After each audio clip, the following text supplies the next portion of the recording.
Okay, Yasan, you're the host now. So it's your call. All right, thanks, Anna.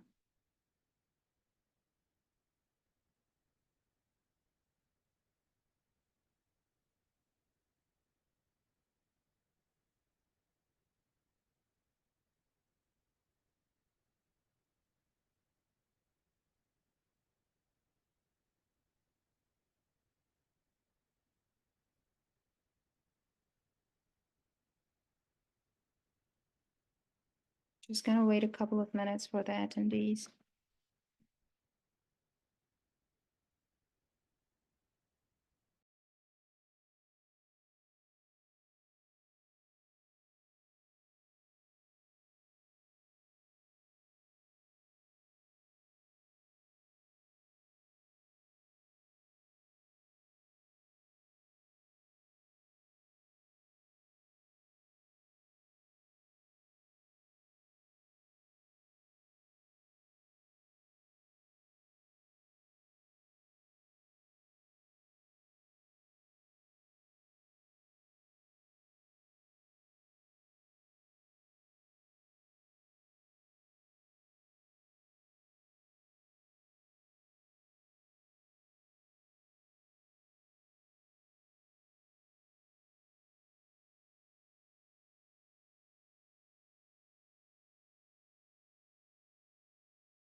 We'll start exactly 2:05.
All right.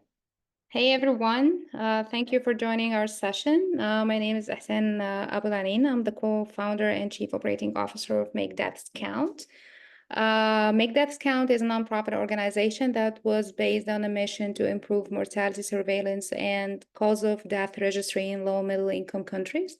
Our session today, the role of AI in mortality surveillance in low middle income countries, will be presented by a group of experts in mortality surveillance from different institutions. We have with us Dr. Abraham Flaxman, Associate Professor of Global Health at the Institute for Health Metrics and Evaluation at the University of Washington. We have Dr. Daniel Weinberger, Co-Director, Public Health Modeling Concentration, Associate Professor of Epidemiology at the Yale School of Public Health. We have Dr. Mansour Al-Atrash. He is the head of the Health Information System Unit in Gaziantep, Turkey. And joining me, my colleague, Ahmed Saleh, the co-founder and CEO of MakeDeathsCount. We will cover several topics through our agenda. Our first session will tackle generative AI for cause of death reduction by Dr. Abraham Flaxman. Following that, Dr.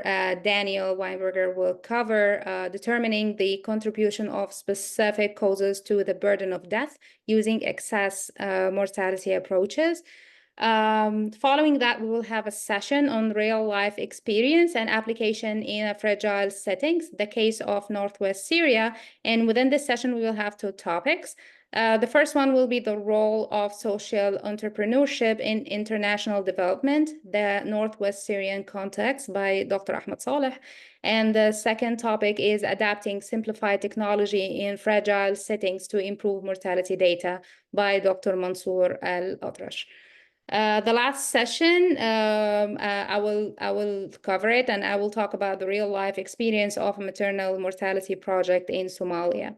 Through our agenda, we were aiming to cover several goals. One of the goals that we're aiming to cover is to determine the use of generative AI in predicting causes of death at the individual level, thereby improving the reliability of mortality data.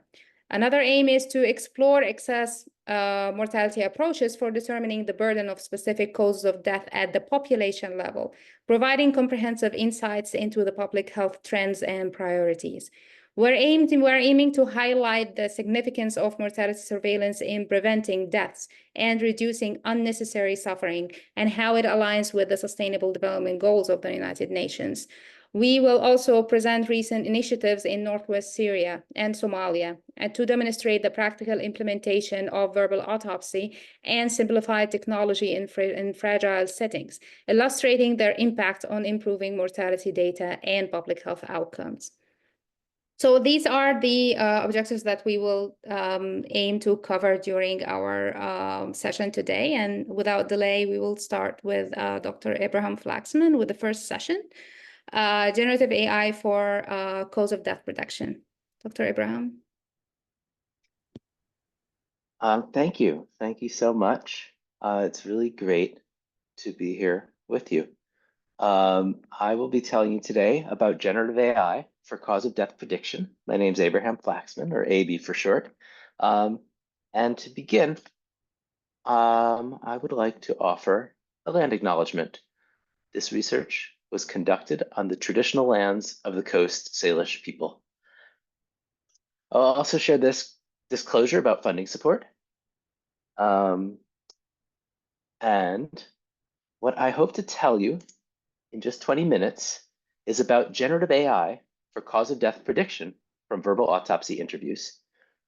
But to get there, I want to frame this in terms of sustainable development goals, and especially some of the health ones that I think we're all very interested in, and how cause of death prediction can be useful in pursuing these goals, and how verbal autopsy interviews are one of the most important ways of filling gaps in our knowledge about cause of death predictions.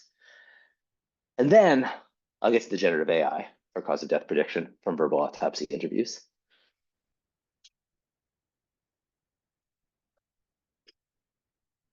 Now, I'm sure many of us are familiar with Sustainable Development Goals, and my colleagues at the Institute for Health Metrics and Evaluation have just released updated projections in the part of the Goalkeepers report about some of these health-related sustainable development goals. Maternal mortality, under 5 mortality, neonatal mortality, all of these targets have a bit of a way to go to make it to where we want to be in 2030. And if you look at where we are now, progress has sort of stalled out during the COVID period. And my colleagues have worked hard to project where things might go. In this middle line in blue, you can see that for under 5 mortality and neonatal mortality, we're not quite on track. We're close to our goal, but have a way to go. For maternal mortality, we're actually kind of a bit off. And even in their sort of optimistic scenario shown in green, we still have a ways to bend that curve to make it to our target of 70 per 100,000 births by 2030.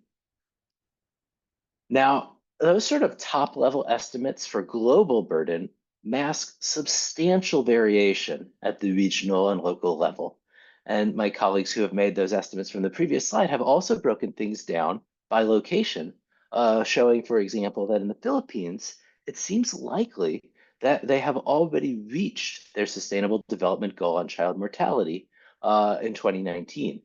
And projecting forward, we might expect their progress to continue, making it seem very certain to have attained their goal in 2030.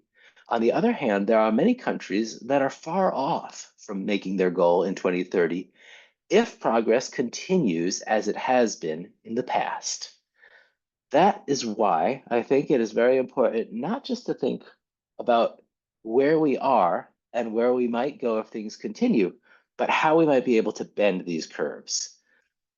The estimates that my colleagues have been making in the Goalkeepers Report for Sustainable Development Goals, therefore, are very important for knowing where we are.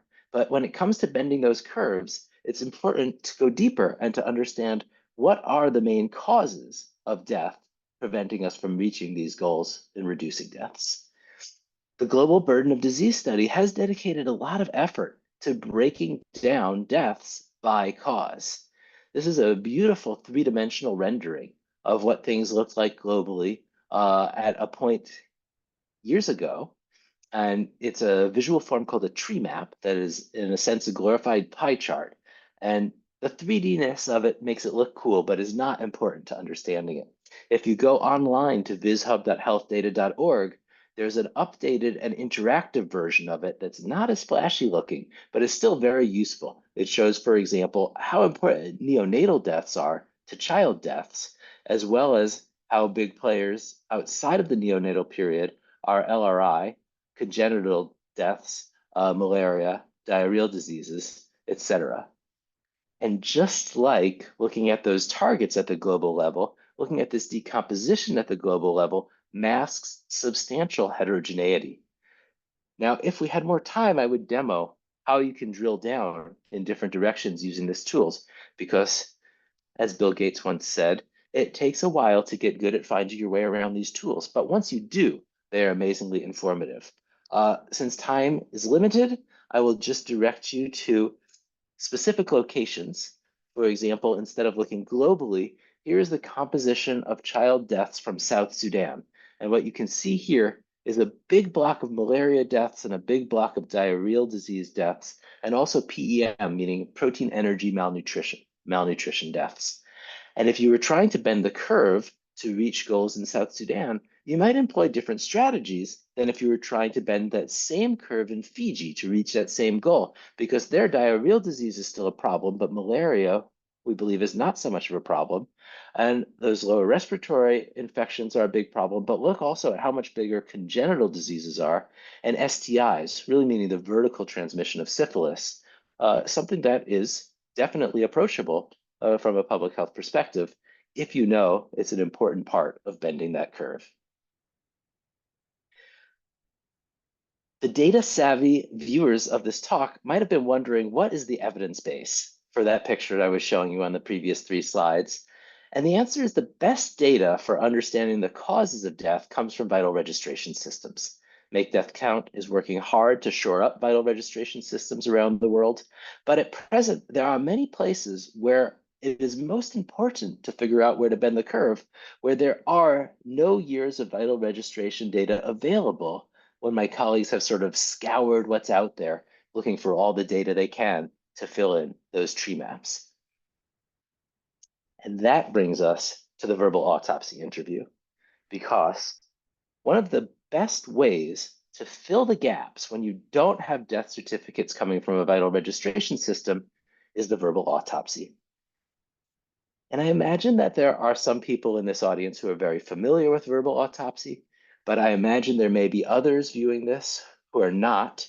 It is a method to assess the cause of death, and it's based on an interview with a relative or person familiar with the events that led to the death. That's the verbal part. And it contains both closed, structured questions and open, sort of open-ended, just tell us in your own words questions. And it has been around for about 50 years. The Million Deaths Study in India is one major application to understand what's happening in population health. And another important milestone in the history of verbal autopsy is the Population Health Metrics Research Consortium study, which I will be referring back to when we start talking about AI. That has been very important in evaluating the quality of verbal autopsy interviews because it collected data which in the machine learning parlance we might call labeled data, data where we've conducted a verbal autopsy so we know what the interview responses might look like. But separately from that exercise, we've looked at clinical diagnostic criteria to understand from a different perspective very surely what the underlying cause of death was. And it's from that we can do validation of methods from going from verbal autopsy interviews to underlying causes of death.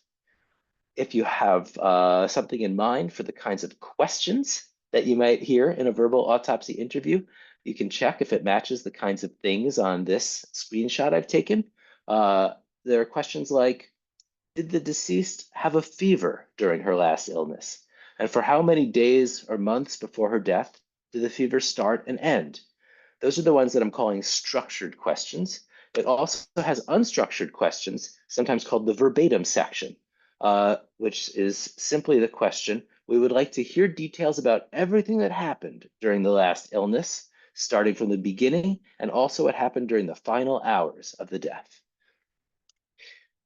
And for those of you who have a perhaps clinical mindset or background, here's an example of a verbal autopsy interview where I know the cause underlying this death from that Population Health Metrics Research Consortium study I mentioned. So you can sort of test against your own clinical knowledge the challenge of this kind of work. What would you say the underlying cause was if you heard that the deceased was a 53-year-old male with asthma, heart disease, hypertension, and signs and symptoms including ankle swelling, puffiness, coughing, difficulty breathing, and a protruding belly? And in that verbatim section, free text that included keywords asthma, breath, heart, lung, swell, and water. Now, a lot of doctors who I have given this talk to have looked at this and said, you know, that sounds like heart failure. And that's right, but the Global Burden of Disease study considers heart failure an intermediate cause of death and posits that there's always some underlying cause of the heart failure. That gives you some idea of how challenging this prediction task is, because according to the PHMRC study, the correct answer in this case is that the underlying cause was COPD. And I get really excited about gathering this data and analyzing this data, and it is important to reflect that especially when we're looking at these SDG targets, each one of these interviews represents an absolute human tragedy. The kinds of data that are in this PHMRC validation database include some of the stories of the worst days in people's lives. And so, for example, interview with a parent who explained that our baby girl was born in a hospital, and after 2 months, she started to have coughing problems and a fever. We took her to the hospital. Doctor tested and said her condition was serious, referred to another hospital. She was given oxygen and glucose. The doctors informed us they could not be certain if she would survive. She had fits, she lost consciousness, and she died.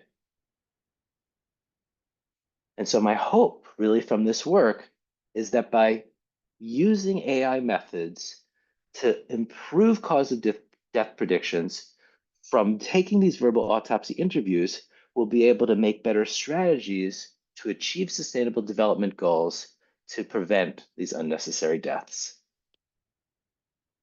And I am now ready to tell you about how we can use generative AI for cause of death prediction from verbal autopsy interviews. Because you've probably at this point heard jargon about generative AI. And what I mean when I say that is something specific. I'm referring to the use of artificial intelligence to create or generate new content, images, videos, text, anything that we're generating. Some examples are ChatGPT, Claude, Google's Gemini, Stable Diffusion, Sora. But in the rest of this talk, I'm going to be focused on text generating AIs because I'm thinking about the verbal autopsy interview results after they have been transcribed and there's structured information and text data available for analysis. And chatbots, if you have played with them, seem like magic. It is amazing what an AI can tell you in response to your text at this time in history. But lifting the curtain a little bit, generative AI chatbots are not magic. They're statistical language models, and that means they are a computational representation of a probability distribution over words. They predict the probability of every word or token that they have seen in their entire training corpus based on the previous tokens. What's the probability that WN is the next word if the previous words have been W1, W2, ... And with this in mind, you can start to understand how language models respond to prompts and how that can therefore potentially be used to predict the cause of death. This is sometimes called prompt engineering. It is a process of coming up with the text to feed into the AI so that when it generates additional text to come out, that can give us something that we want to know. In this case, like the underlying cause of death of a maternal death when we're trying to figure out what was the specific subcause leading to that death. There's a practice called prompt engineering, but I really don't consider it engineering. At this point, I think of it as an art of trial and error. One of the things that is a recommended part of that is telling the AI the role you want it to play. I've bolded here where I say, today, I would like you to act as an automated verbal autopsy algorithm. And then I give it a little description of what I mean by that. And then I tell it, I'm going to give you an interview, and I'll tell you on the next slide what an interview transcript might look like. And then another practice that I've heard a lot about, and I decided it was really important to test objectively, is called chain of thought reasoning. It seems that it helps chatbots to say things that we want if we tell them to think it through. And so I began by giving it this prompt, including the interview from a verbal autopsy, and saying, based on evidence, what do you think happened? Use all the relevant evidence, do your best to answer, even if you're uncertain. The kinds of interview transcript I put in is exactly the questions and answers from those screenshots I showed you in the previous section. It starts with, did the respondent give consent? This is a research study. The answer is yes in all of these. Includes information about the respondent, gets into those signs and symptoms and healthcare experience that I showed you on the previous slide, and concludes with that so-called verbatim section. Please tell me in your own words what happened. And in this case, about a maternal mortality, it's a description of what happened. The response from the AI, for those of you with a clinical perspective, you can read through here and see if you think it seems pretty reasonable.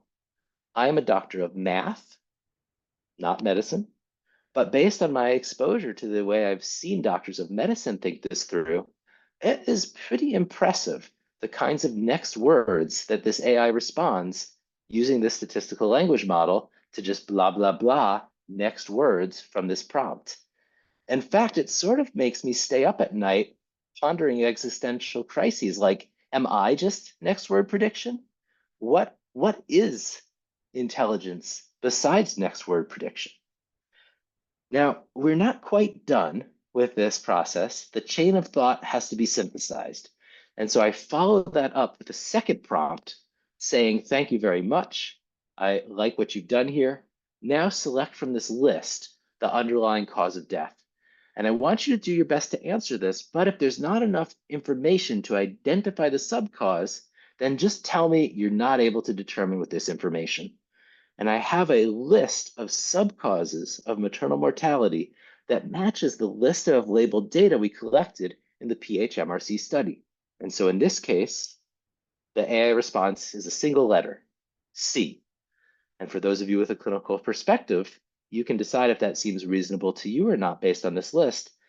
Based on the PHMRC study, I can tell you that this is a correct answer. The underlying cause of death was indeed sepsis. Now, what I'm going to tell you about in the remaining time is how well this works.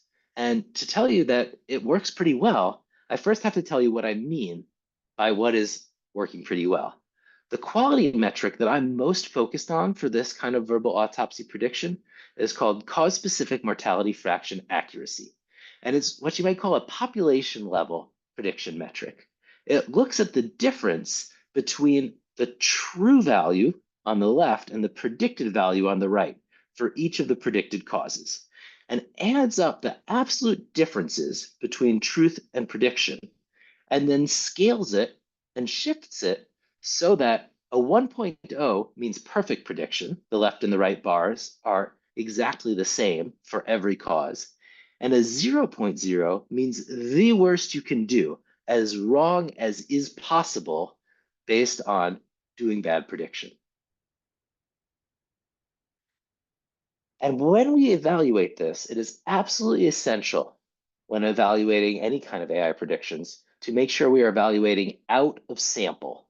That means we must not allow any of the information we're using to train the data set to leak into the data we're using to test the data set. This is complicated in these open AI and Claude.ai chatbots because we don't know what they've trained their models on. Like I told you, the PHMRC data has collected labeled data about causes of death, and it has been published and released. However, the specific subcauses of maternal mortality were not released. In previous efforts, we felt we simply could not predict them well enough to include them in any of our previous work. And besides that important caveat that you now know, it is not possible that the data I'm testing with has somehow made it into the ChatGPT or Claude.ai predictions.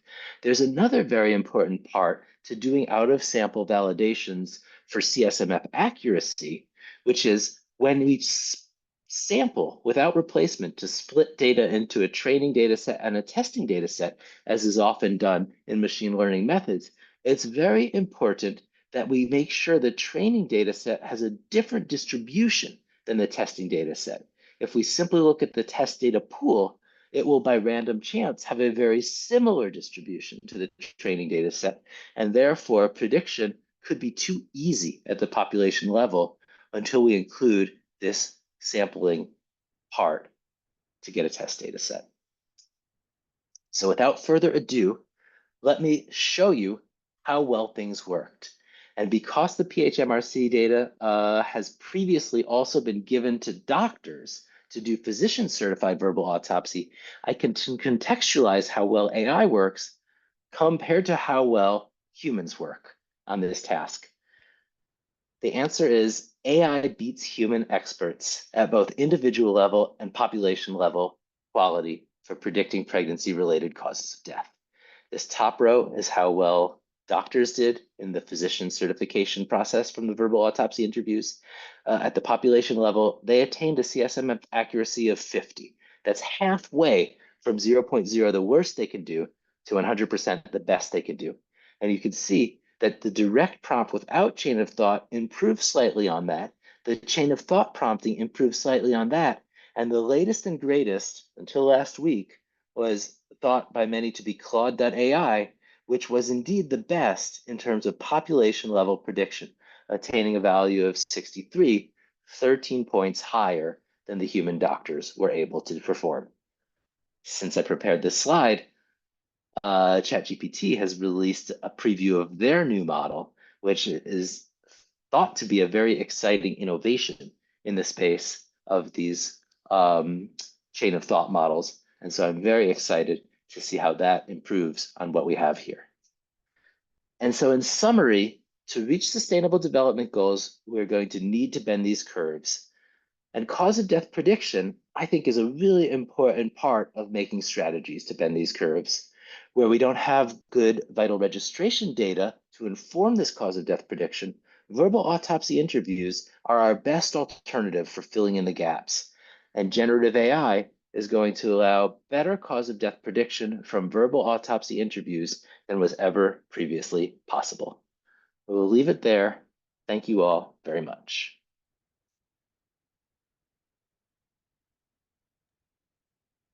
That was really awesome. Thank you so much, Dr. Flaxman. The idea that AI actually beat human experts, that's amazing, I would say. So we have 5 minutes after each session. So now we'll have 5 minutes for Q&A, and after each session, we will have the same time. So please, you can write down your question. There's at the bottom of the screen, you will see a Q&A slot that you can write in your questions, or you can just write it in the chat. Or I don't know if you can mute yourself and just, share with us your question or comment or experience. Please do so.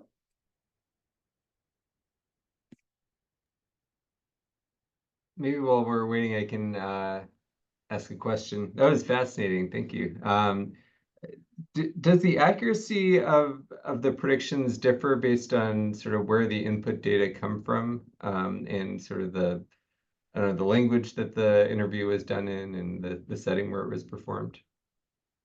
Yes, definitely. And, it seems that the most important thing is what we might call healthcare experience. Basically, the more contact the respondent has had with the health system to hear from doctors, from nurses, from health practitioners, what's going wrong in the final illness, the more that they're able to give us the kinds of information that really inform these answers.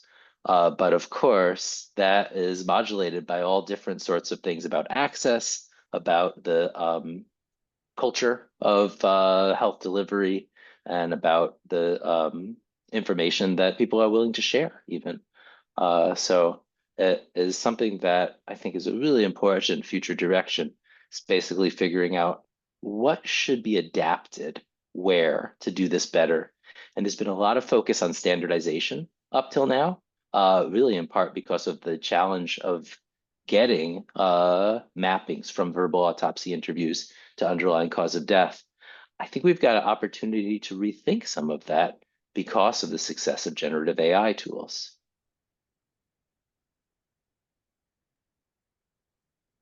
Can I ask another one too?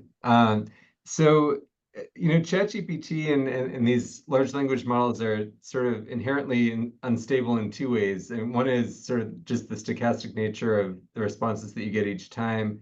And the other is just that they're being updated constantly. And sort of how do you think about that in terms of having a tool that would be valid sort of going forward, that you would use for, in practice for trying to classify these things? Yeah, those are both great points. I think that I think of them very separately. The first one is really a strength if we can figure out how to access it, because implicit in that statistical language model is a probability prediction. I'd rather have the probability prediction instead of saying C in the example about sepsis before. I'd rather it say 90% C and 10% left spread around the other options. And here's how that's spread. It's all in there. There's just no way to get it except to ask the same question 1,000 times. That brings me to my answer to the second question, which is it worries me a lot to be using these proprietary systems based on these very preliminary move fast and break things, Silicon Valley kinds of approaches. And one of the really exciting debates in this space is about open versus closed models. So the two models that I showed in this presentation, ChatGPT and Claude.ai, are what are sometimes called closed models. They're proprietary. You can actually use them without cost on the websites of these companies. You just have to basically give away your information as payment for using their system. But the competing approach is the one that Facebook has been taking, and that's the open weights model, where instead of saying, come to our place and you can use our model, they say, here's the 700 billion weights that go into our model. Have fun, do whatever you want with it. From those models, it is possible to get the probabilities for A, B, C, D, and be able to take out probability predictions instead of repeating your query 1,000 times to approximate it. And on the other hand, there's a technical barrier to using them. And so in the time that I had to prepare for this, I was able to ask GPT and Claude enough times to give you those tables, but I did not have time to do the same thing with Facebook's model, which I look forward to doing at some point in the future. And so I think that this is a rapidly changing space. I mean, we had no idea that they could do this 2 years ago. And if we come back to this even a year from now and look at what's happening, just a week ago, ChatGPT, OpenAI released a new model that does something new with chain of thought reasoning. That's kind of the hype around what they've done, is something that's going to be able to think things through better than anything ever has been able to before. I've got to repeat this analysis with the new GPT 401 mini or whatever they're calling it, because maybe it'll have another 5-point improvement on what we were able to do with our best model here. So watch this space. Exciting stuff. Thanks. Thank you, Dr. Flaxman. That was really awesome, I would say.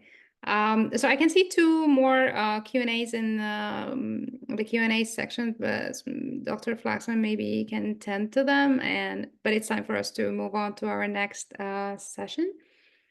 So now we will have our second session of the day, determining the contribution of specific causes to the burden of death using excess mortality approaches with Dr. Daniel Weinberger. Thank you. Let me slides up here.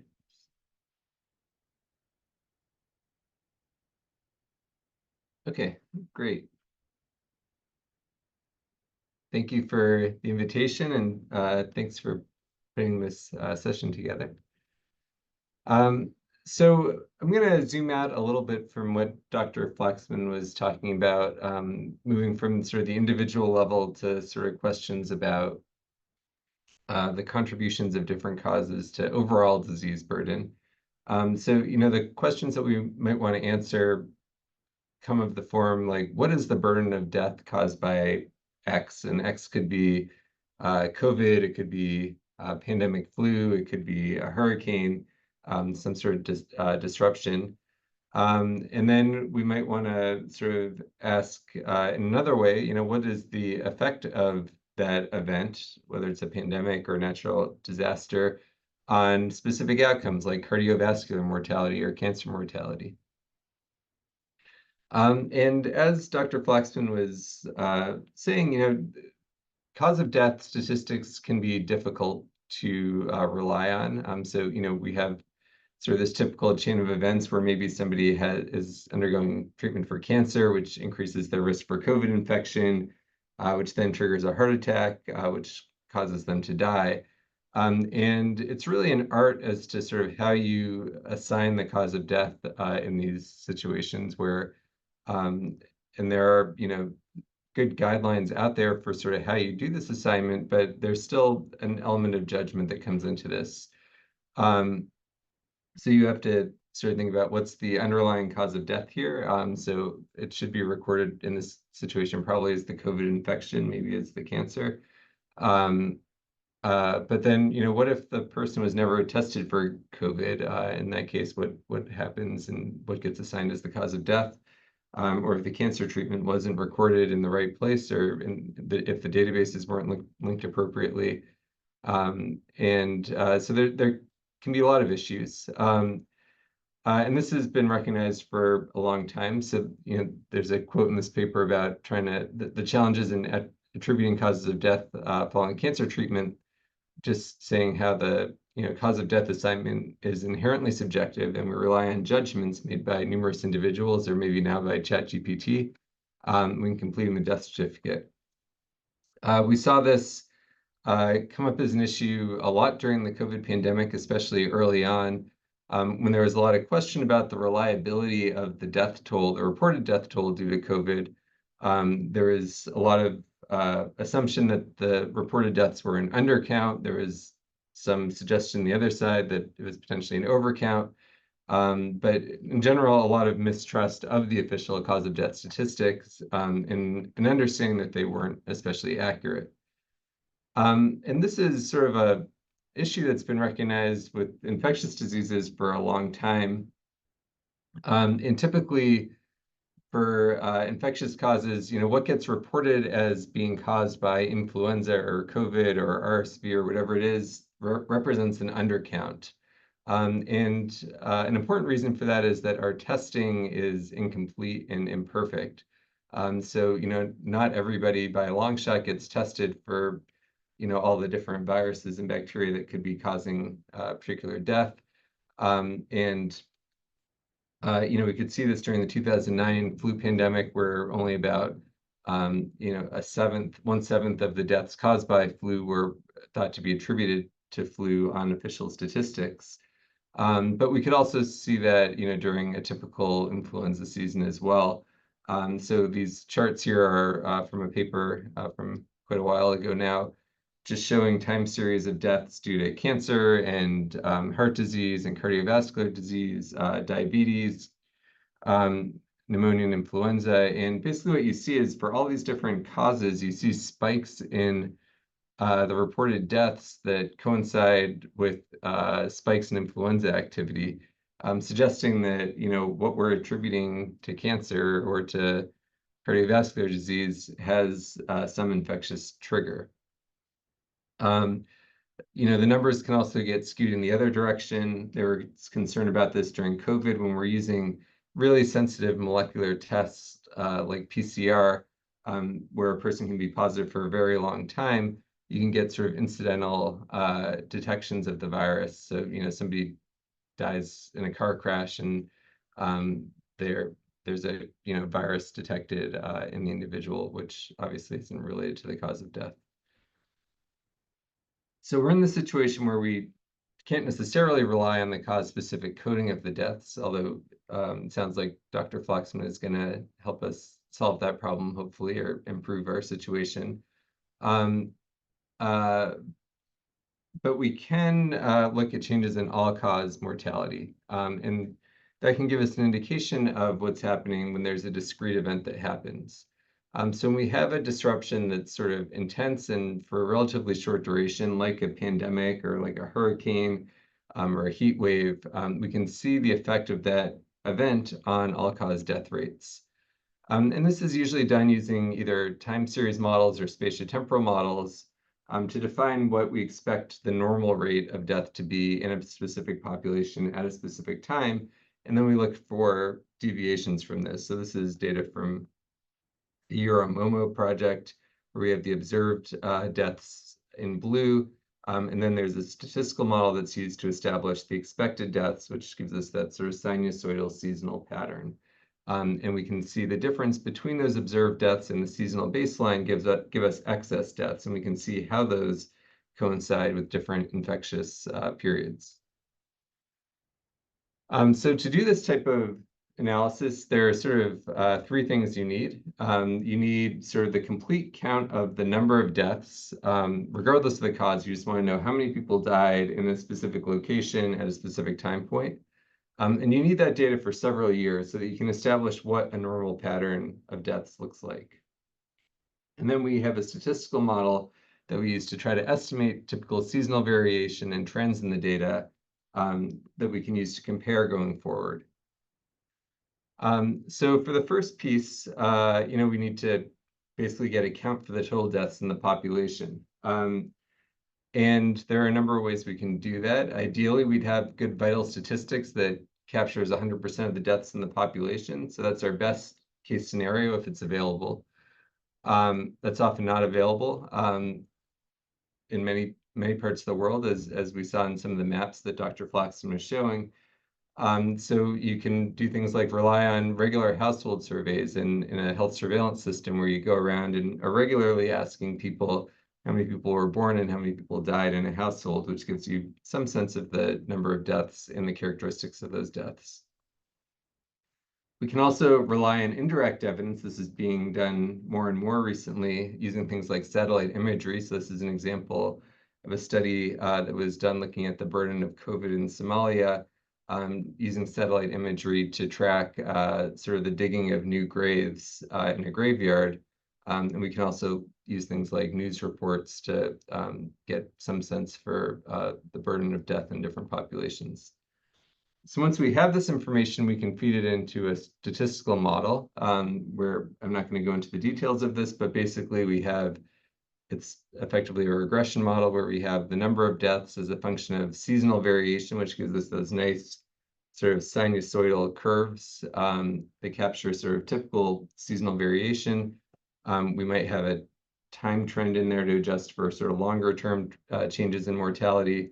And if we're doing this in real time, we might try to, adjust for reporting delays or incomplete deaths in the more recent months. So just as an example of this type of analysis, this is looking at all-cause deaths in the United States from 2014 to 2022. And we have a seasonal baseline here, which is shown in green. So that's your expected number of deaths. And then the observed number of deaths is shown in black. So you can see in the pre-pandemic period before that red line, basically the observed and expected deaths are pretty closely matched. And then as you get to the pandemic period, you see those lines separating. So that gives us our excess deaths, the difference between the black line and the green line. And we can see that if we look at different states in the US, we see different patterns. So New York City or New York State here shows a very sharp spike in March 2020, coinciding with the first wave of the pandemic, which hit New York very hard, followed by subsequent waves. If you look at Florida and California, you see different patterns that reflect the sort of intensity of the epidemics in those states at different time points.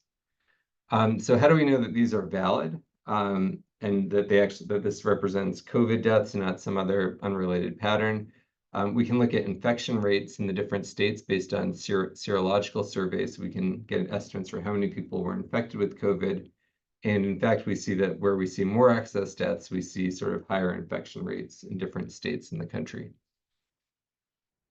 We can also do this type of analysis looking at specific cause of death categories. So this is based on the underlying cause of death that's listed on the death certificate. So we can look at heart disease. We again see spikes, some of which coincide with COVID waves, cerebrovascular disease, cancer. We don't really see much of a deviation from the expected values. And then external causes, which is a big grab bag category that includes car crashes, overdoses, and stuff like that. So if we zoom in on that category, we can again see different patterns for the different causes of death. So we can see increases in motor vehicle accidents, increases in drug overdoses, and increases in accidents and injuries. So one thing to notice is that the patterns of the excess deaths between these different categories differ in terms of sort of the intensity and timing of when we're seeing those increases. And that provides some information about what might be causing those different increases. So we can then sort of take this a step further and use statistical models to try to link those excess deaths, so those increases above the baseline, to specific causes. So we can bring in other information about viral epidemic intensity at different time points, other events that might be happening, lockdown intensity, healthcare capacity at different points. We can get sort of good individual level cause of death data from whatever sources we can. That might come from vital statistics, verbal autopsy, and so forth. And then the overall cause of death data, the total number of deaths. We can put this into a statistical model to see what factors best explain the patterns that we see in excess deaths. So when we do this in the US and we look at those underlying cause of death categories, we can see overall for all-cause deaths that 84% of the all-cause deaths that we see in the US during this time period could directly be linked to a COVID infection. So When we see a spike in COVID, we see a spike in all-cause mortality. And we see similar patterns for Alzheimer's, diabetes, heart disease, where the vast majority of those excess deaths in those categories could directly be linked to surges in COVID, suggesting a link to COVID, even though Alzheimer's or diabetes or heart disease was listed as the underlying cause. If you look at cerebrovascular diseases and external causes, you see a very different pattern, though. Very little of the cerebrovascular disease excess could be attributed to COVID directly, and none of the excess in external causes could be linked to COVID directly. These were more closely correlated with things like healthcare capacity and the stringency of lockdowns. So these methods are useful when we have a discrete short-term disruption to an otherwise stable baseline or a stable pattern in deaths. It might be a seasonal variation or stable trend, but it's generally a predictable pattern. So things like natural disasters, introduction of a new pathogen, or introduction of a new variant into the population can be used with this type of approach. If we're thinking about sort of a typical season, and we want to understand, the contribution of different causes, we can use a related idea to try to sort of tease out the contribution of different causes to the burden of death or disease. So in this case, we might have a time series of respiratory disease deaths overall, or hospitalizations. And then we might have viral specific data from another source. So we might have viral testing data from a hospital or from a surveillance system or from verbal autopsy. And we have a statistical model then that takes and ingests information on the time trends and seasonality and patterns of all these different respiratory viruses. We adjust for seasonality, we adjust for trends in the model. We put this into a statistical model that allows us to sort of pull that signal apart and say, how much of the variation do we think is due to flu? How much is due to COVID? How much is due to RSV? And how much is due to sort of unexplained seasonal variation? So this is just an example of an analysis that we did using hospitalization data, but you could do the same thing for deaths, where we basically take the burden of pneumonia in young children and we try to break it down into its component parts. So using this type of model, we're able to estimate for kids under 1, the vast majority of the cases were caused by respiratory syncytial virus, with some contribution from flu and human metapneumovirus and paraflu, and then some cases that we just couldn't attribute to a specific virus and might have another cause, which is shown in gray at the bottom. So just sort of picking up on the thread from Dr. Flaxman's talk, where can we use AI and machine learning to sort of improve this process? So I think the stuff that we heard about in the last talk is really exciting for improving verbal autopsy. I think these types of methods are already being used also for improving cause of death assignment in using sort of traditional death certificate data and administrative data as well. There's been some promising results that suggest that you can get sort of better cause of death statistics on the individual level. And then in terms of the all-cause death side of things, these models can really help us to, better use things like satellite imagery, movement data, and really to sort of fill in the gaps on those maps where we really don't have a lot of data by helping us to impute across different geographies. So hopefully by combining sort of improved individual level cause of death data, where we're never going to get to 100% in terms of assigning the causes of death, but hopefully we can do better. And combining that with sort of innovative methods for getting sort of the all-cause death data, we can help to fill in some of those gaps that we heard about in the last talk. So just in conclusion, relying on the reported cause of death statistics often has limitations. These types of excess death approaches can help us to fill in the gaps and quantify the effects from sort of discrete disruptions of various causes, and hopefully some of these new computational approaches can help us to improve the quality of the inputs that we use for these analyses. And just like to thank all the folks that we've worked with on this topic. Thank you.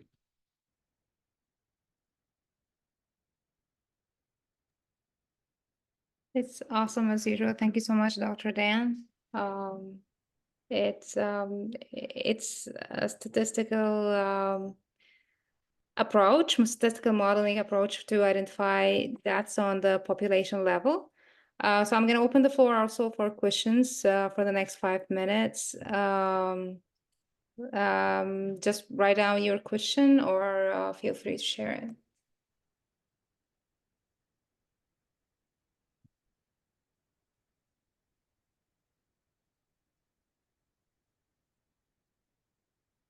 I'll jump in while we're waiting for the Q&A that's being typed, because I think this is really cool stuff, and it's just such a valuable way to dig into the kind of complexity of this, and even perhaps, dare we say, challenge the idea that each death has a single underlying cause. And the thing that I wonder is, how detailed do you need that time information to be to do it?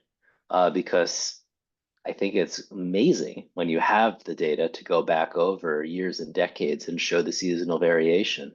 But what's like the least we can get away with if we're trying to work in settings where that rich data is not available?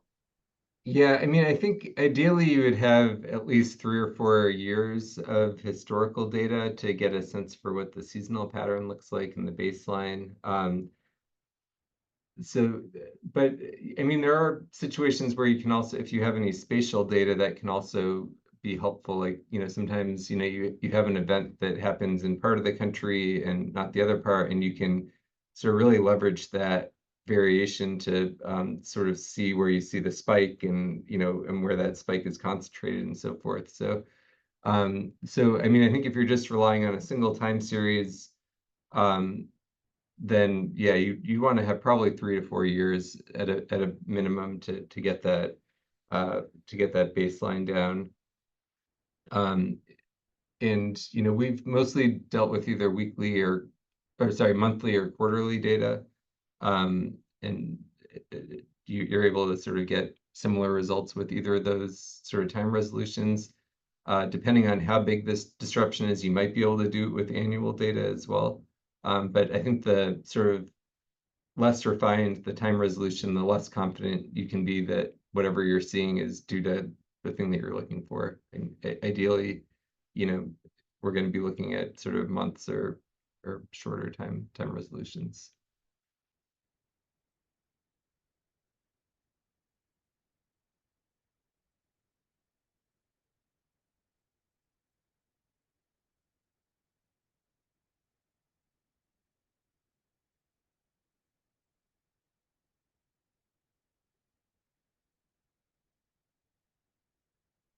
Well, I'm happy to move on to the next talk if there's no other questions.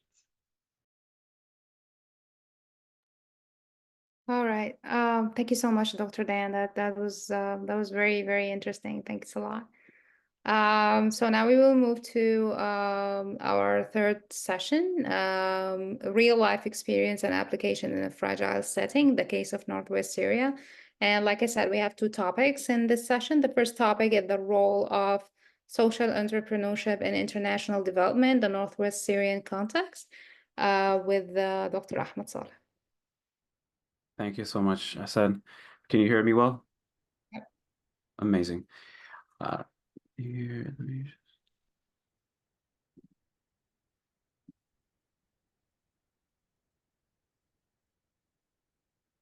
Perfect. Are you able to see my slides? Yes, perfect. Thank you so much. It's an absolute pleasure being with everybody here. My name is Ahmad. I am the CEO and co-founder of MakeDeathsCount. And what I'm hoping to really do at the end of this talk is shift gears a little bit and talk about our experience really in terms of an application of mortality surveillance development, verbal autopsy, and really give you a sense for what the role of social entrepreneurship is in international development, and more specifically within global health. There's really a major role that it can be that it can play on the global scene. And so sort of my objectives for this include highlighting the role of social entrepreneurship in international development, specifically within global health, exploring a little bit our organization's work, Make Deaths Count, as a case study of this, with a little bit about our first project in Northwest Syria. And hopefully you'll be able to get some takeaways that you can apply to your own work, whether it is in entrepreneurship or not. So to begin, I would like to just define what social entrepreneurship is, which really it's a mission-driven approach to solving social, environmental, economic problems through social or innovative solutions. And it's unlike traditional entrepreneurship where profit is primarily the focus. Social entrepreneurship prioritizes itself on social impact while maintaining financial sustainability. And really, there's generally two models. There is the nonprofit model that is historically associated with social entrepreneurship, but there's also the for-profit social model where profit is a priority so long as it aligns with the social mission of the organization. And there are many examples of the types of sectors that social entrepreneurship finds itself in, including healthcare access, education, clean energy, poverty alleviation, microfinancing, climate change, and so on and so forth. Now, with regards to social entrepreneurship within international development, the real power of it is that it traditionally fills in gaps in areas where other institutions such as governments, academia, and traditional businesses fall short. And it really has been able to address many of the social or the sustainability developmental goals, including good health and well-being, reducing inequalities, and partnership for the goals. And the way that I really like to think about the impact of social entrepreneurship is thinking about sort of these four main pillars of social entrepreneurship within any project that it really seeks itself in. So the first one is that of innovative solutions. And this is one of the pillars that social entrepreneurship really shines through, where entrepreneurs and social enterprises, kind of an umbrella term for organizations that have this social mission, they really try to create innovative solutions tailored to either a unique problem or unique populations or demographics. And these include solutions such as technologies for mobile apps, health mobile apps, telemedicine, low-cost medical services, so on and so forth, for a particular issue of interest for them. And some real-world applications of this include mobile clinics in rural areas, AI-driven diagnostics tools, as we've heard of today, affordable, scalable healthcare models, and many more different solutions. But there's always a very particular and unique sort of issue that an innovative solution is made to fit. Now, the second pillar is that of bridging gaps in healthcare access. And this is perhaps one of the ideas where social entrepreneurship pulls a lot from traditional entrepreneurship. So within traditional entrepreneurship, there's this idea of product market fit. How can the entrepreneur make a product that fits very well within the market? Meaning, how can they create a product or service that the client or customer actually wants to buy?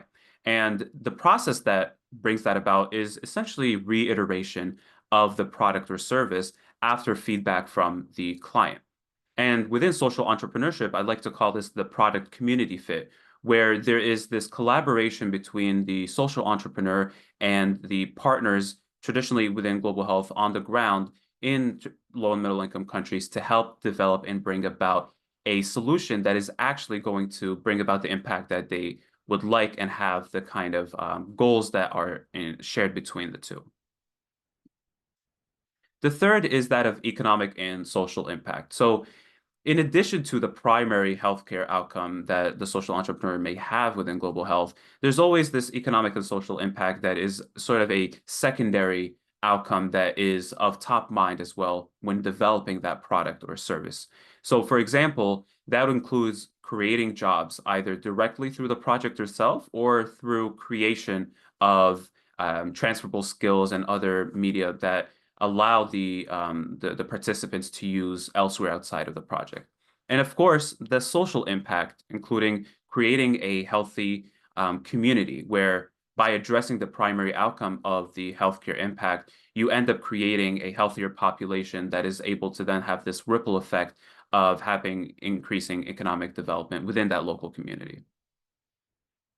And then finally, sustainable model. And I think this is perhaps one of the ideas that is so central to entrepreneurship as a whole, which at the end of the day, it is a business. And all businesses always have the idea of how to remain sustainable, or else they will end and be out of business. And so for social entrepreneurs, what's great about this is that any project that they work on abroad, especially in global health, the idea of sustainability is always top of mind. How can we maintain the sustainability of a project from an economic perspective in terms of increasing sources of revenue, in terms of personnel? How can we see the sustainability of this with the partners and the community going forward?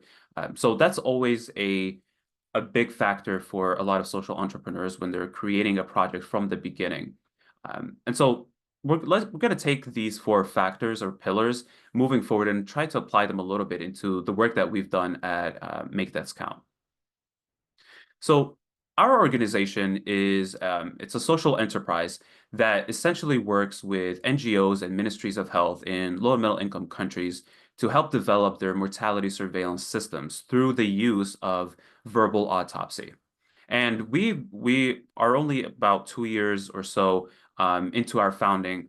And really what brought us this incentive to start the organization was that we were approached by our partner who's on the call today from Northwest Syria to develop a tracking system, a mortality surveillance system to track deaths in Northwest Syria. And traditionally, this has been approached through an academic and a research setting, but we had wanted to harness sort of these 4 pillars, the power of social entrepreneurship, and create an organization in order to tackle this issue that we soon learned wasn't just an issue localized in Syria, but in many other regions in the world.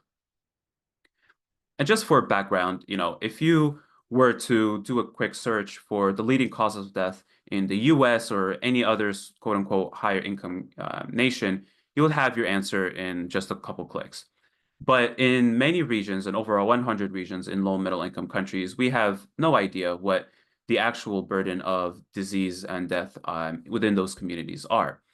And according to the WHO, almost half of all the deaths in the world are unregistered, meaning people dying in their communities, and there were no doctors that were able to ever see them to diagnose their cause of death. And this issue is even more stark within low and middle income countries, with that numbers up to 90%. And so we have sort of really innovated on verbal autopsy, which have been explained really well by Dr. Flaxman, essentially a tool to determining causes of death. It's a decades-long process that has been used to collect this information. And our innovation on this through our projects and the partners that we've seen was to really take verbal autopsy and make it more accessible, more affordable, and perhaps more importantly, making it more tailored to our partners, as it was traditionally more of a one-size-fits-all. And generally speaking, the process includes training community health workers to go out into the community and interview the families of the deceased around the circumstances leading to their loved one's death, collecting that information using standardized surveys, and analyzing that information using machine learning algorithms to come up with the likely leading causes of death on a community level. Now, some of the components of this interview includes questions on injuries and accidents that may have led directly to the death of the deceased persons, any signs or symptoms such as any fevers, chills, abdominal pain, nausea, vomiting, so on and so forth. Any healthcare use by the deceased before during that terminal illness period, and then an examination of any medical records or death certificates that may be around.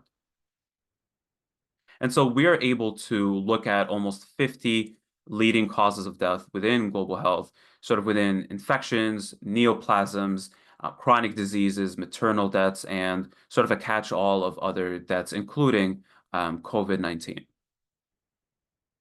And so briefly, the way that we've operated is that we work in tandem with our partners, be they the ministries or NGOs, to develop these partnerships.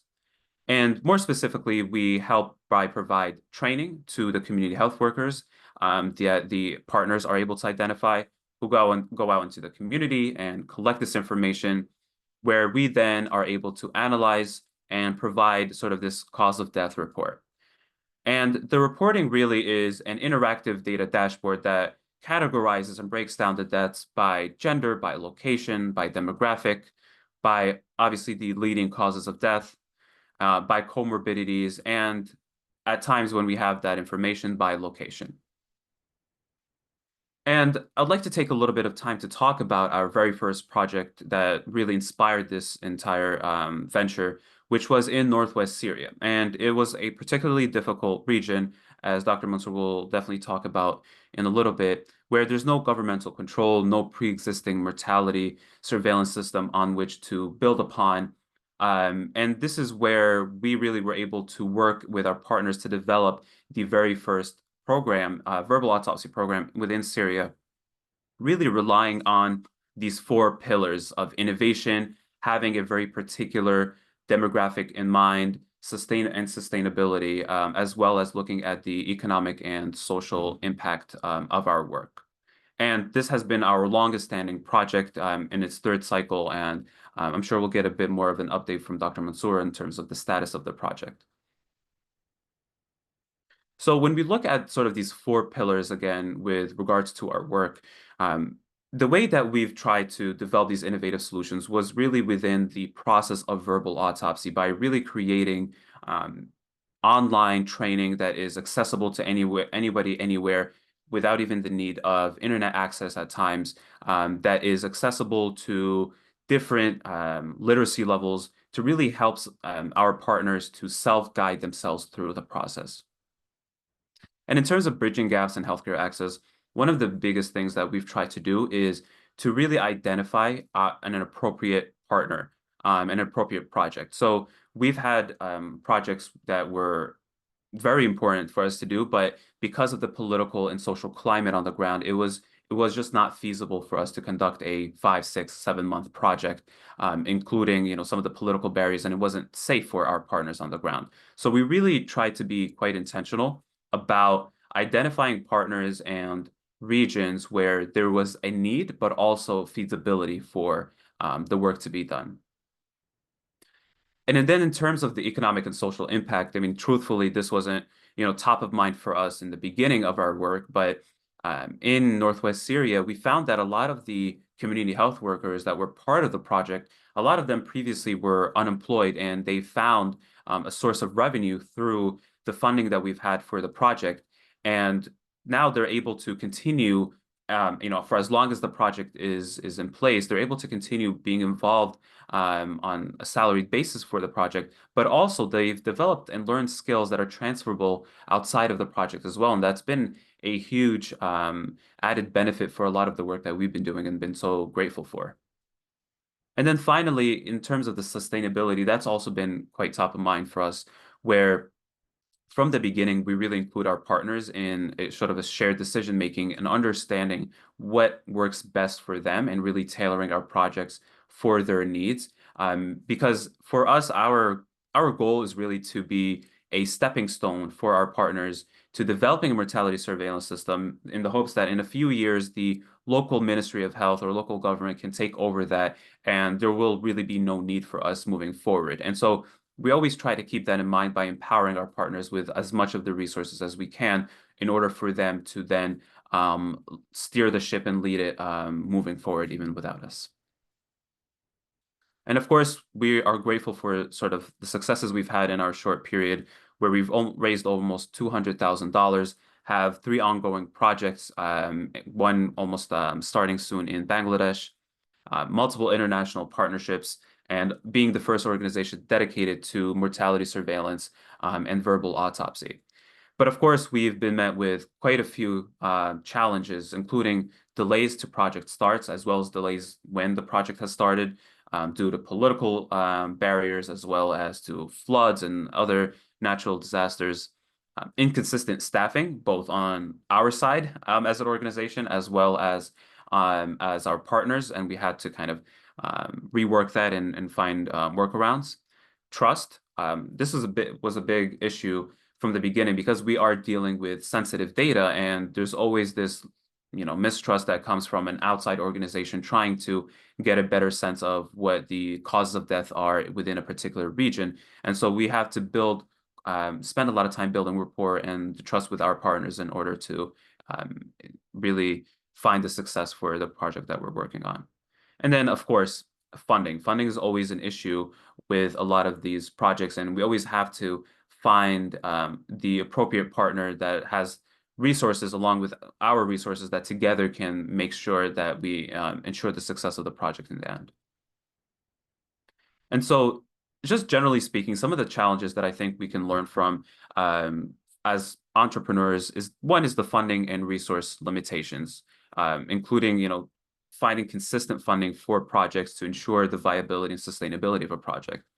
And sort of some of the solutions that we've been able to find is that having impact investors, either angel donors or social venture capitalists who are able to really see the mission and the vision of the work that you're doing and willing to support you in that. Obviously, crowdfunding, partnerships with large organizations that have pre-existing resources, and emphasizing measurable impact when you can. Second is the regulatory and political barriers.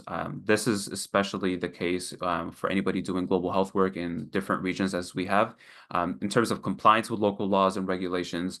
And the biggest workaround for this has been for us to rely on our partners who understand the local political environment far better than we can. And we try to get a sense of that early on from our partners so that we can tackle it as early on as possible to ensure that there are no further delays later on when the project is starting. And then finally, sustainability and the scale of the project. Scaling any project is difficult, especially within a resource-limited setting. And so some of the things to keep in mind is how can you maintain the scalability and the sustainability of the project that you're doing from the very beginning, when you're designing the project itself even. Leveraging technology, building local capacities, again, revenue generating components of your project and different sources of revenue to ensure that if anyone falls through, you still have other sources coming in sustaining your project. And so, I will leave you with some final thoughts on this is that I really, I don't think social entrepreneurship is necessarily for everybody, but I think that there is something within social entrepreneurship for everyone in terms of, the emphasis on innovation, the emphasis on this product community fit, making sure that whatever product or service you're offering really connects with your community on the ground, and really just trying to ensure that, you have sustainability within mind from the very beginning when designing any of the work that you're doing. So I'll leave it at that, and I appreciate your thoughts and comments. Thanks, Ahmed. That was very Thank informative. you. Now I would like to invite Dr. Mansour to talk to us about the second topic in this session, which is adapting simplified technology in fragile settings to improve mortality data, after which we will open the floor for Q&A. Dr. Mansour.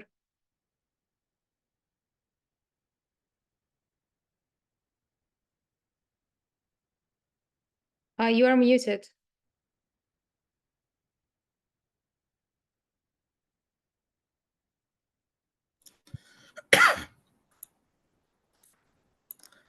Hello again. Thank you for giving me the opportunity to share our humble experience in Northwest Syria. I would like to talk about adapting simplified technology to improve mortality data for Northwest Syria. I will start by giving a background for the context. The ongoing conflict has divided the political map in the country. Northwest Syria is located here. The region is outside the regime control and hosting the most populous region, is considered as the most populous region in the country, hosting around 4.5 million population, and 2/3 of them are internally displaced persons. Those persons are mostly dependent on humanitarian aid, receiving health services from humanitarian NGOs. The public systems in the country are disrupted, and there is absence of civil registry and vital statistics, the CRVS. Also, limited and poor data on mortality in terms of the three determinants of the quality of mortality: the coverage, completeness, and accuracy. Under investment in health information systems and health measurement. The HIS unit, which I'm working for it, is a local entity working to fill a vacuum left.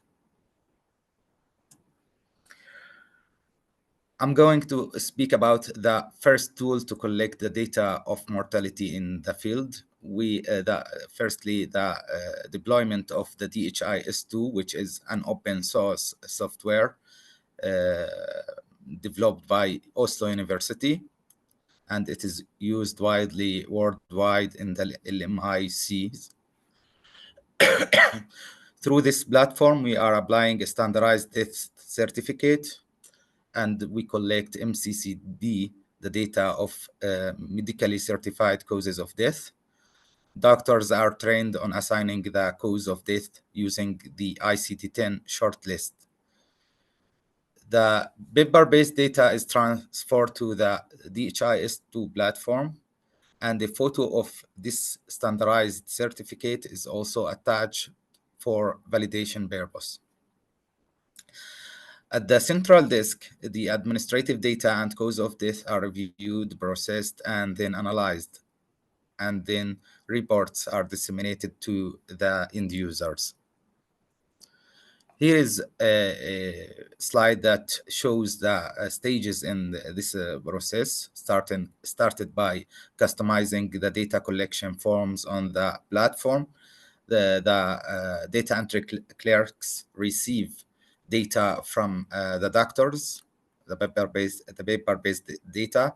Then the data is transformed to the DHIS2 accordingly. After that, at the central level, the data is reviewed, processed, and the leading cause of death is reassigned. The analysis is made, and the reports are disseminated. The second tool we have adopted in for Northwest Syria is verbal autopsy, which is mostly explained by other colleagues, Dr. Flaxman, Dan, and Ahmed. Is an alternative tool in settings of weak CRVS or MCCD.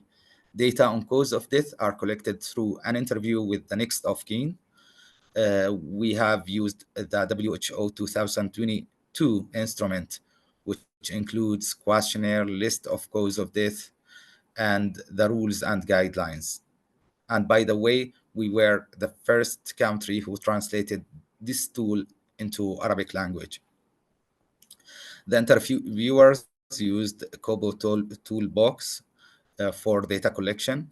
After that, the assigning of the cause of death was made through physician-coded verbal autopsy, the PCVA, instead the computed coding verbal autopsy, CCVA. We implemented multi-cluster stage sampling for 5 regions in Northwest Syria, which may be representative to the whole region. After that, we have integrated the data of verbal autopsy and the data coming from the DHIS2. The data was compiled into a single database where the VA classification of causes of death was applied. The analysis was conducted then, and the results were presented in an interactive report using a Power BI tool. Through this tool, we have presented dashboards, including the geographic distribution, age, gender, and the ranking of causes of death. In addition, we have developed a technical narrative analytical report from this data. Here is a dashboard that shows the distribution of deaths, the age groups, gender. The source can be filtered if it is verbal autopsy or MCCD. And the analysis for the causes of death was made for 3 levels. The 40 groups, group 1, 2, 3, or unknown. The group 1 means infectious diseases, maternal diseases, and prenatal deaths. Also, group 2, the NCD. Group 3, the injuries. And here is the analysis made for 7 groups and the analysis for 13 groups. The last slide is our humble vision for how can AI bring about for the quality of data, the quality of mortality data in fragile settings. AI can increase the coverage by improving the notification, adopting like something like that akin to the EIOS, the epidemic intelligence of open sources, by bringing data from rumors, social media, and different sources. The completeness can be increased by the AI through merging the different sources of data. And the accuracy of the cause of death, either for the application of the death certificate by applying the validation rules and better application of the sequence of events in the death certificate, which we have noticed. Also by improving the VA algorithms and the narrative text, the words, by capturing the words of the narrative text to improve the accuracy of cause of death. Thank you.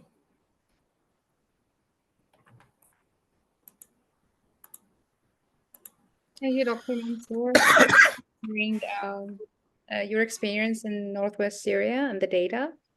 So I'm opening the floor for any questions regarding the 2 topics that we covered with Dr. Ahmed and Dr. Mansour.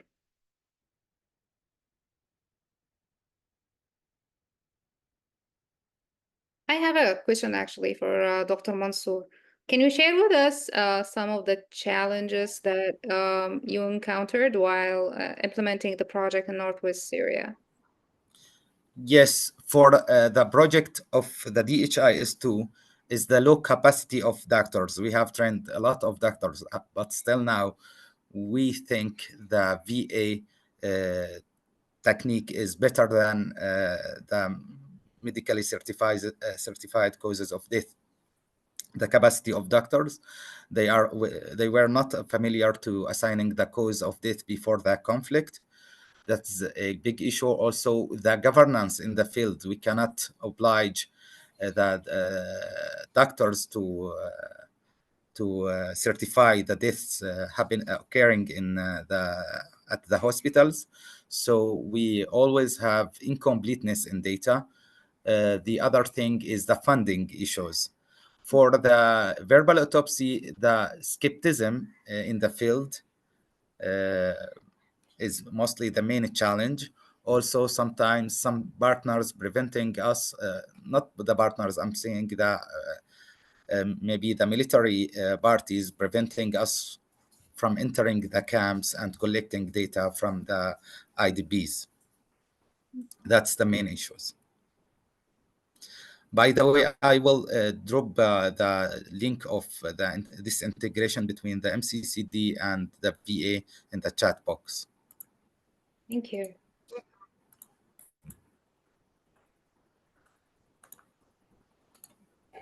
Could either of you comment on just some of the challenges in terms, when you're using some of these new methodologies and in terms of how you build up that trust on a local level, and in terms of having people sort of trust the algorithms that you're using, which aren't always super transparent in terms of what's going on, and how you get people to sort of buy into the system?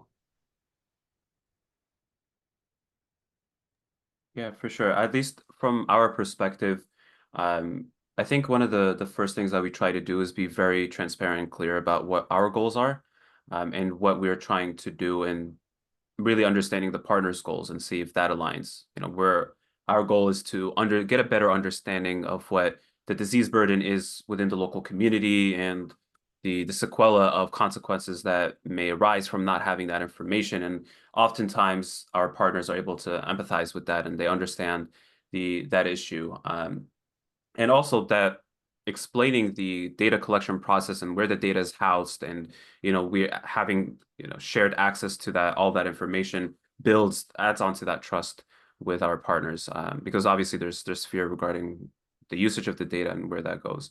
And with regards to trust within the algorithms or how it comes about, we try to explain to the best of our abilities in a very non-technical way, that these models have been trained on previous data sets. They've been trained on previous medical records from other people, and so in very basic terms, if the data we collect looks like somebody else, then it'll likely identify as that particular cause of death, and that's the best that we can do. And we obviously pose this as the best thing next to having maybe a physician on the ground who understands the context. But in the lack of resources, this is something that we are able to offer. Yeah, also recruiting interviewers from the communities where we're aiming to work at, that really helped to foster trust within the households we're working with. And involving the community leaders also was very effective in fostering trust within the community. Thanks. Okay, I think it's best to move on, and just if you have any questions along the way, please type them in the chat. So now we will move up to our last presentation of the session.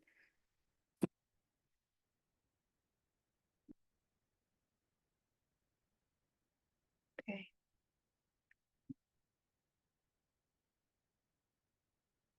So hi everyone, I'm going to talk to you about a real life experience of maternal mortality project in Somalia, and this is the first stage of our maternal mortality project in the country. Just to give a little context. Yes. Sorry, I think the slides aren't full screen yet. I don't know if it's just frozen for me. Okay, just a second.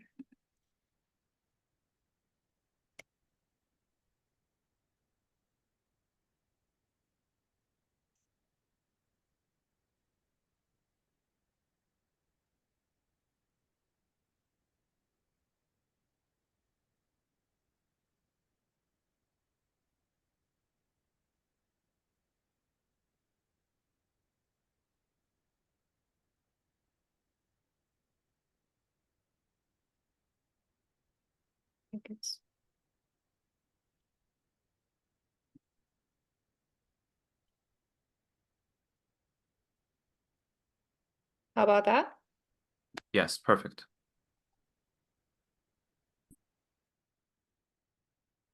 So just to give a little context before we dive into the project, like Ahmed said, according to the WHO, 50% of all deaths around the world have no cause of death assignment, and 90% of those exist in the low middle income countries. And when it comes to maternal deaths, over half of maternal mortalities happen in sub-Saharan Africa. And when we talk about Somalia in particular, a country that has been affected by 3 decades of civil war and suffering from several gaps in the infrastructure of the healthcare system in the country, the maternal mortality ratio is 692 per 100,000 live birth, according to the Demographic Health Survey 2021. The system in Somalia has significant gaps in the mortality registration in general, and the maternal mortality registration in particular. And especially the registration varies between rural and urban areas. So there is disparities in vital statistic representation between rural and urban areas in the country. So the way we work, as we said, that we collaborate with the ministries of health and non-governmental organizations in the countries we're aiming to work at. And in Somalia, we collaborated with the Somali Institute for Health Research, which is a very reputable organization that did many researches and public health interventions in Somalia. And they have several collaborations with the Ministry of Health, which is very important for us to ensure the sustainability of our project. So once the collaboration is done, we have several discussions to agree on the specifics, as we say, of the project. So we agreed about the place where we are going to conduct the project, and we agreed on Galakayo, which is a major town in Puntland in Somalia. We agreed to conduct 50 cases as our sample size that was identified through hospital records as well as through community leaders, just to have representation from both deaths that happen within and outside the hospital setting. We selected it through purpose of sampling, and the timeline of the project was 6 months. Once we identified the major headlines of the project, we talked about the human resources and other resources required for the project. But when it comes to human resources specifically, our partner was responsible to provide the people who were going to conduct and supervise the project on the ground. And that included a project manager who were going to provide oversight for the project, supervisors who were going to monitor the survey process, and 5 female community health workers who acted as interviewers for the project. Once we identified the human resources, we started to provide them with the training. So the training we provided included several topics. It included what is VA, the history of verbal autopsy, what is civil registry and vital statistics system. It included public health ethics, sensitivity training on how to conduct the survey in the most compassionate manner.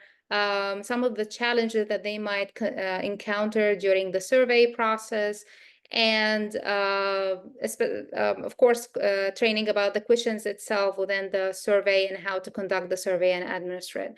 We provide this training to the supervisors, who in turn are tasked to provide this training in their own language to the community health workers, just to make sure that they're comfortable enough with the survey and they know how to administer it without any difficulties. The last stage of the training included a field practice where they actually went to a real death cases and they interviewed the households just to make sure that there are no any more challenges or training needs. So once the training is done and we make sure that everything's settled, we start to conduct the interviews, or what we call the data collection process. And through the data collection process, once we identify the death case and the household, the supervisors will map out the interviews, and the community health workers will head to the household to obtain consent and get the survey. Once they get all the data within the survey, they will write it down, upload it to the server, where we will receive it, just to review it, to make sure that there are no any discrepancies, there are no any missing information. There are a lot of quality checks that takes place just to make sure that the information that we collect is of optimum quality.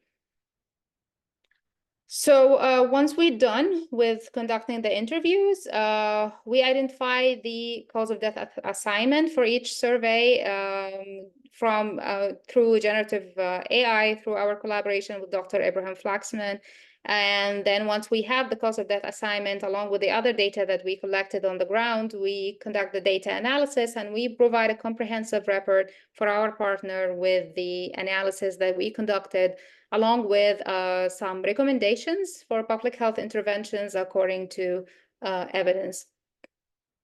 So I will share with you some of the results of the data that we analyzed. So when it comes to the cause of death data, almost half of the our sample size died due to hemorrhage.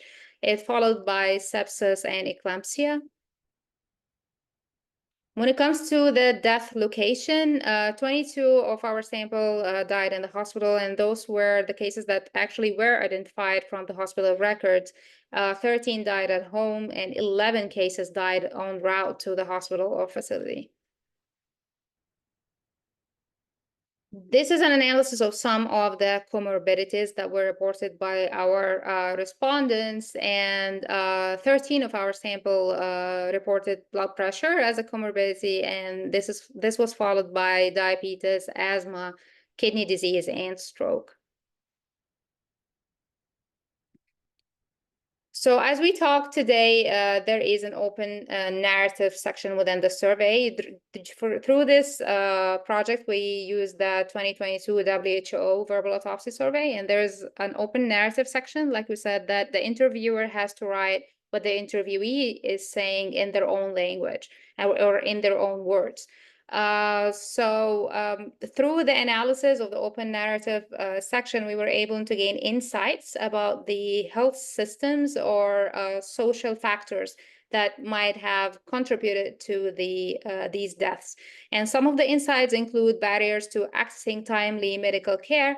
And this is such as reaching health facilities due to distance, lack of transportation, and refusal or reluctance to seek medical attention despite experiencing complications.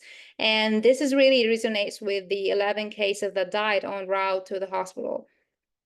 We also found limited access to antenatal care and postnatal monitoring, and this was reported and evident in several cases. Antenatal care and postnatal is very important to identify possible complications, educate the future mothers on when to seek care, what to do. Several educational activities happen during that, as well as monitoring for any possible complications, especially after birth, where complications can happen up to several months following the delivery. Limited community awareness and educational programs. The lack of awareness and misinformation was actually influencing decision-making regarding health-seeking behavior within the sample or within the respondents that we interviewed. So throughout the project, we encountered several challenges. Some of them were political, some of them were related to climate changes, floods, some of them were related to language barriers, but I listed here some of the challenges, the most frequent challenges that we encountered. The first one was that there was difficulty in identifying death cases through the hospital records, and that was due to inadequate documentation within the medical records, or due to many crucial documents lost as a result of manual record keeping process. The second frequent challenge was that some of the questions that was within the survey was culturally sensitive in the Somali context. An example of that was the questions related to HIV and AIDS. There is some kind of stigma and like shyness when it comes to answering questions related to HIV and AIDS in Somalia. So respondents were often reluctant to answer these questions due to maybe shyness or due to insensitivity of the question in the culture. And that was the case specifically when the respondents was of opposite sex. The other frequent challenge that we encountered was that some respondents found it unusual that the interviewers were gathering data on death cases, and they were kind of skeptical.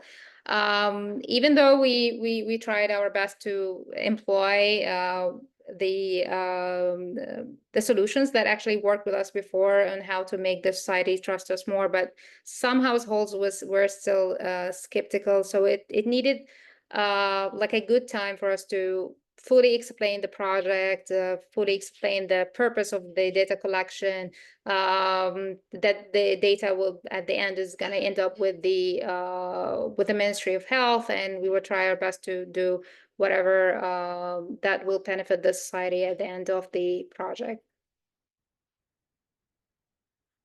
So Ahmed touched on this. I'm just gonna walk you through it. This is when it comes to the next step. So we finished the first step in our maternal mortality project in Somalia. Now we are moving to the second stage with the 500 interviews, and it will include 2 more rural areas in the country. So now we're raising funds for this second stage.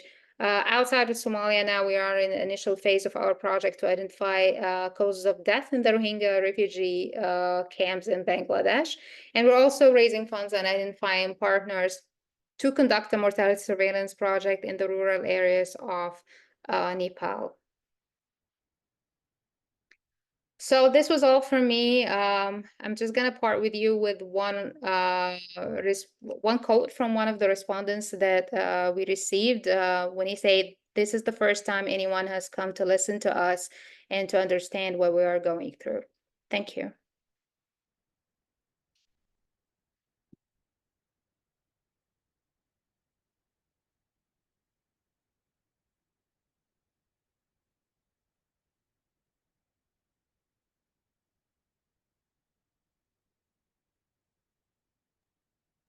Thank you so much, Hassan. I did have a question, just coming from sort of some of the challenges that you brought up. How do you feel we can potentially mitigate some of these in the next phase of the project, if possible?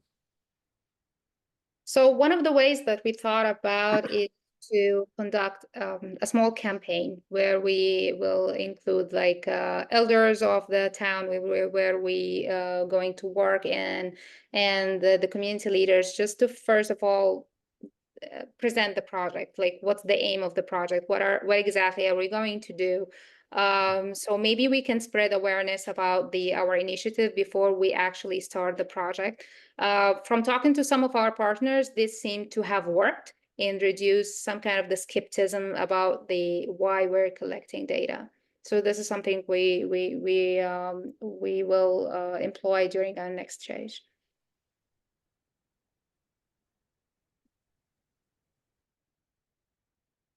A question and answer from the audience, certainly prioritized before all of the questions and comments that you've raised for me. But these are just amazingly interesting presentations and really impressive what you and your organization have been able to do.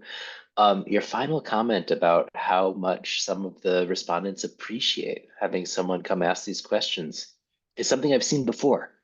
This is something that I think we should really make more of inquiry into, because when we're thinking about the sort of social, case for doing this work, I think people really value it, and it's perhaps there's even like a wellness piece for the grieving family about the benefit of someone came to ask what happened.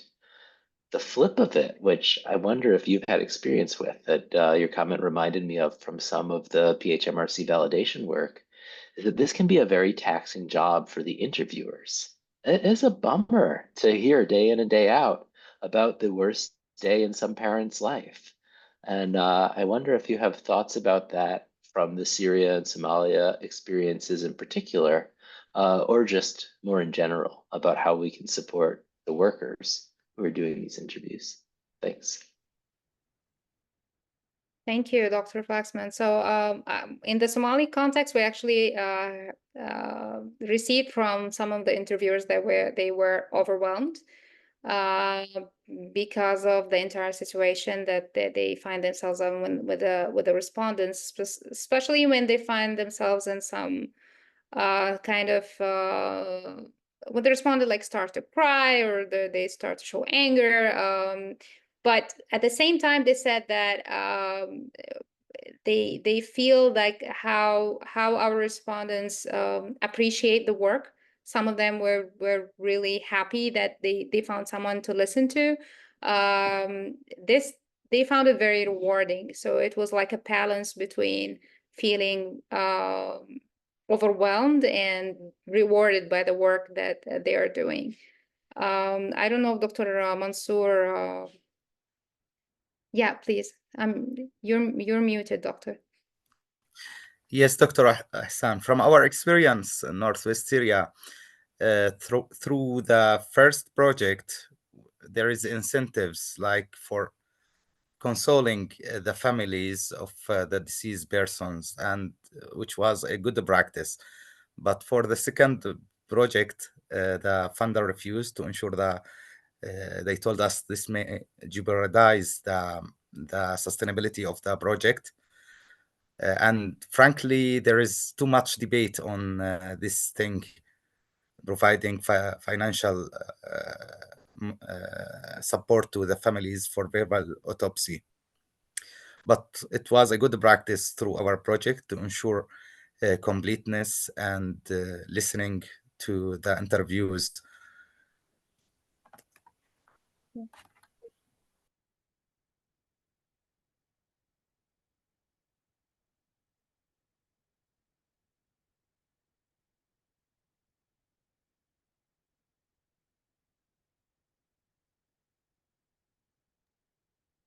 I'll drop an article in the chat. Your comment reminded me of the name of it, which looked at this same sort of challenge in Papua New Guinea.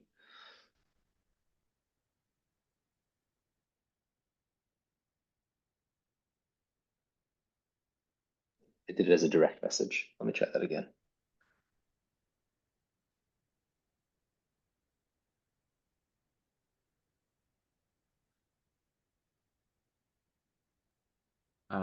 I'll also add there's a lot to be said about the impact that the community leaders have in facilitating this entire process, where instead of having the community health workers or the volunteers just showing up unannounced to families' homes and trying to introduce this entire process, which definitely creates an insurmountable amount of friction, they kind of have that in before, where the community leaders introduce the idea to the households. They identify the households, and so the volunteers are already coming in, though they are dealing with the the grieving process and the questions, obviously, but they are already welcome into their homes, and they understand that their presence there is part of what will help the families kind of grieve through it too. So it definitely helps deal with that issue a little bit.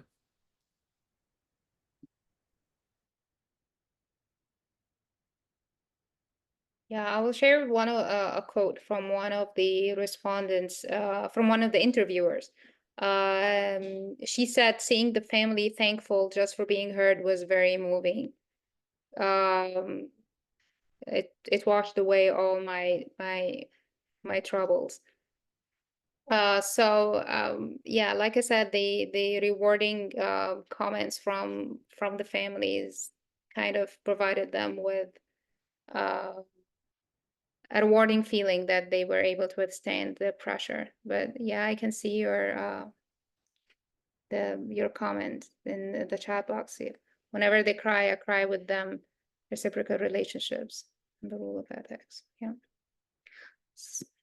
I actually have a question for Dr. Dan.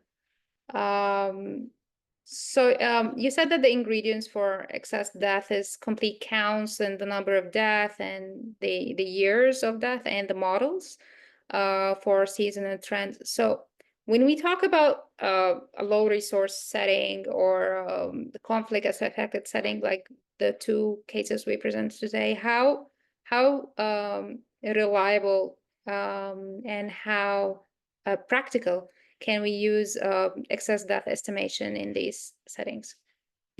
Yeah, I mean, I think it's fairly flexible. I mean, I think there have been examples of people using these types of approaches, even with sort of satellite imagery and stuff, where you can sort of get a sense for what the typical pace of burials is in a community from the satellite imagery that you can use to establish your baseline, and then you can see sort of deviations from that.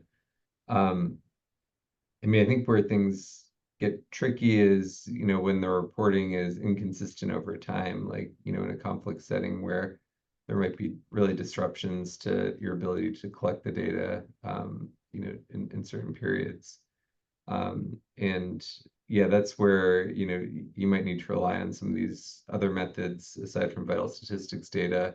You know, some of these sort of simple death counting methods, you know, just sort of doing, you know, surveys every 6 months of the households to get a sense for the sort of pace of deaths in the community, rather than sort of relying on traditional methods. But you know, they're fairly simple and flexible statistical methods. So you know, you just need to find something where you can sort of find a reliable sort of stream of data that's going to be coming in over time. Yeah. And but I mean, you know, I think another challenge is really that, you know, the population is going to be changing as well in many of these, you know, in conflict settings. So you know, you really need to be pairing this type of sort of mortality surveillance with you know, demographic surveillance, and you know, some having some way to track you know, how many people are in the community and so forth as well. Thank you. Any other questions before we conclude?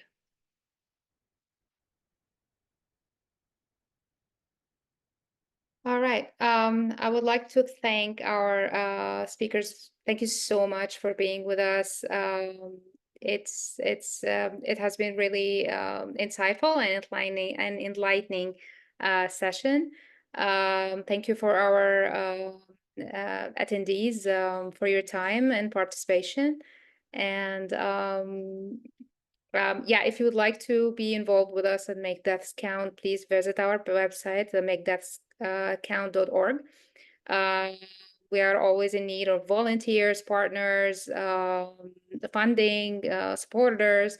So please get in touch with us, and have a great rest of the day, and have a good night for whoever out of seas. Thank you. Thank you.